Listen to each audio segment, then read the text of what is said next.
Perhatikan soal berikut ini. Berapakah nilai X? Pernyataan pertama yang mendukung adalah jika diketahui dua bilangan X dan Y lebih dari X dengan selisih 2P. Yang kedua adalah jika hasil perkalian dari X dan Y pada titik maksimum atau minimum. Oke, kita cek dulu dari pernyataan pertama ya. Kita di sini diperintahkan untuk mencari nilai X. Nah, jika diketahui dua bilangan X dan Y lebih dari X dengan selisih 2P ya. Artinya di sini kan hasilnya bukan negatif ya. Nah, sehingga Y-nya itu ya harus di depan gitu. Sehingga Y dikurang X ya. Ingat, Y-nya harus di depan. Kenapa? Karena Y lebih dari X supaya hasilnya positif. Itu sama dengan 2P. Nah, katanya seperti itu. Nah, cuma yang jadi masalah ya jika kita hanya menggunakan pernyataan satu, kita tidak bisa menentukan nilai X. Kenapa? Karena Y-nya tidak diketahui, begitupun juga dengan P-nya. P-nya tidak diketahui sehingga X-nya itu tidak bisa dicari. Nah, sehingga kita harus lanjut ke pernyataan kedua. Jika hasil perkalian dari X dan Y pada titik maksimum atau minimum. Oke. Nah, kalau misalnya ada kata-kata seperti ini, maksimum minimum, itu biasanya menggunakan turunan, teman-teman ya.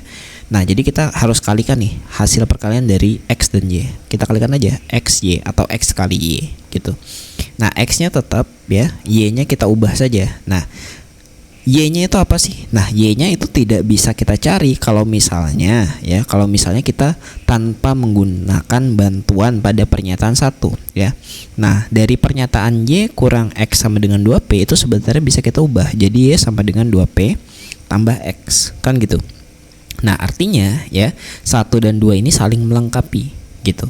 Sehingga X kali Y sama dengan X ya. Y-nya itu diganti aja ya. Jadi yang di atas nih 2P tambah X gitu. Oke. Nah, dari sini kita kalikan ya X kali 2P yaitu 2PX gitu ya. Kemudian X kali X ya X kuadrat gitu. Nah, kemudian kita anggap aja misalnya fx-nya itu adalah 2px tambah x kuadrat. Nah, kita cari turunannya. Nah, turunan dari 2px itu adalah apa? Yaitu 2pi. Ya, intinya kalau hanya ada x, kita tinggal ambil koefisien yang di depan yaitu 2p. Nah, kemudian turunan dari x kuadrat itu adalah 2x ya. Pangkat 1. Karena dia dikurang 1 pangkatnya. Nah, kemudian ini kita ubah jadi 0. Jadi 0 sama dengan 2P tambah 2X. Ini rumusnya teman-teman ya.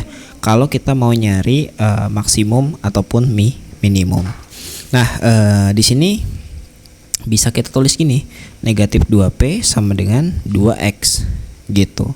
Nah, ini kan bisa kita coret gitu kan. Nah, sehingga dapatnya negatif P sama dengan X. Atau bisa kita balik deh. X sama dengan negatif X sama dengan negatif P. Gitu. Nah, sehingga ya hasil perkalian dari X berapakah nilai X yaitu sama dengan negatif P. Artinya kalau misalnya kita ingin menentukan nilai dari X ya, maka kita harus menggabungkan dua pernyataan, yaitu pernyataan 1 dan pernyataan 2. Sehingga jawaban yang paling tepat itu adalah ya yang C, yaitu dua pernyataan bersama-sama cukup untuk menjawab pertanyaan, tetapi satu pernyataan saja tidak cukup.